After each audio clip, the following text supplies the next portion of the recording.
Operation സിന്ദൂറിന് ശേഷം നമ്മുടെ പ്രതിരോധ മന്ത്രാലയത്തിന് വന്നിരിക്കുന്ന കുതിച്ചുചാട്ടം എന്ന് പറഞ്ഞാൽ അതിഭീകരമാണ്. നമ്മളുമായി പല ആൾക്കാരും ഇപ്പോൾ സംയോജിച്ച് പ്രവർത്തിക്കാനാണ് തീരുമാനിച്ചിരിക്കുന്നത്. നമുക്ക് 5ാം തലമുറ വിമാനമില്ല എന്നുള്ളത് എല്ലാവർക്കും അറിയാം. എന്നാൽ റഷ്യ ഇപ്പോൾ അവരുടെ 5ാം തലമുറ വിമാനം നമുക്ക് നൽകാനായി തീരുമാനം എടുത്തിരിക്കുന്നു. നമ്മൾ സ്വന്തമായി എൻജിൻ വികസിപ്പിക്കാനുള്ള തീരുമാനം നേരത്തെ എടുത്തതാണ്. 1998 വരെ അതിൻ്റെ പണികൾ നടന്നു. എന്നാൽ 98-ന് ശേഷം അത് നിലച്ചു. പിന്നീട് ഇന്ത്യൻ പ്രധാനമന്ത്രിയായി നരേന്ദ്രമോദി വന്ന ശേഷം 2016 കാവേരി എഞ്ചിൻ, അതായത് ഫൈറ്റർ ജെറ്റുകളിൽ ഘടിപ്പിക്കാനുള്ള കാവേരി എഞ്ചിൻ്റെ പണി തുടങ്ങുന്നത്. റഷ്യയിലാണ് അത് പണിയുന്നത്. അതിൻ്റെ പരീക്ഷണങ്ങൾ ഇപ്പോൾ നടന്നുകൊണ്ടിരിക്കുന്നു. കൂടാതെ ഈ നമുക്ക് വരുന്ന ഓഫറുകൾ, സർഫസ് ടു സർഫസ് മിസൈലുകൾ അടക്കം വികസിപ്പിക്കാനുള്ള ഓഫറുകൾ ഇസ്രായേൽ എന്ന് പറയുന്ന രാജ്യത്തിന് അടക്കം നമുക്ക് വരുന്നുണ്ട്. ഇതിൻ്റെ കൂട്ടത്തിൽ ഇപ്പോൾ ജപ്പാനാണ് രംഗത്തെത്തിയിരിക്കുന്നത്.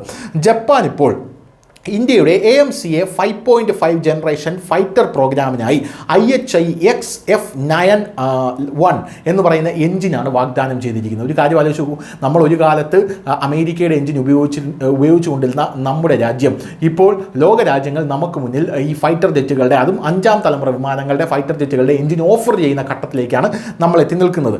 ഇന്ത്യയുടെ അഡ്വാൻസ്ഡ് മീഡിയം കോമ്പാക്ട് എയർക്രാഫ്റ്റ് പ്രോഗ്രാമിലെ ഒരു സുപ്രധാനമായിട്ടുള്ള സംഭവ വികാസമാണ് ഇതെന്നാണ് വിലയിരുത്തപ്പെടുന്നത്.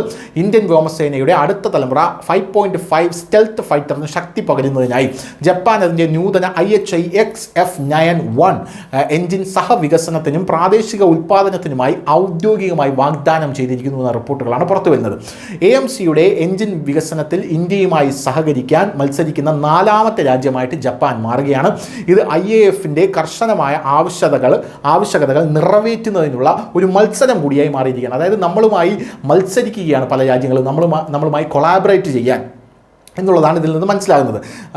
എന്തായാലും AMCയുടെ ഒരു എഞ്ചിൻ വികസനത്തിന് മേൽനോട്ടം വഹിക്കുന്ന ഇന്ത്യയുടെ gas turbine research establishment 120 kN thrust നൽകാൻ കഴിവുള്ളതും 73-75 kN ഡ്രൈ ത്രസ്റ്റ് ഉള്ളതുമായിട്ടുള്ള ഒരു എഞ്ചിൻ ആണ് നേടുന്നത് ഇതിൽ എന്നുള്ളതാണ് മറ്റൊരു സുപ്രധാനമായിട്ടുള്ള കാര്യം.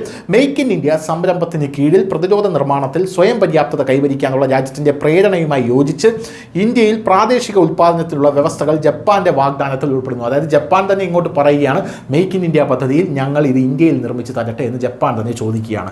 ഇന്ത്യ മാറുകയാണ്. വലിയ രീതിയിലുള്ള കുതിച്ചുചാട്ടമാണ് നമ്മുടെ രാജ്യം പല ഭാഗത്തും നടത്തുന്നത്. News desk, news India Malayalam.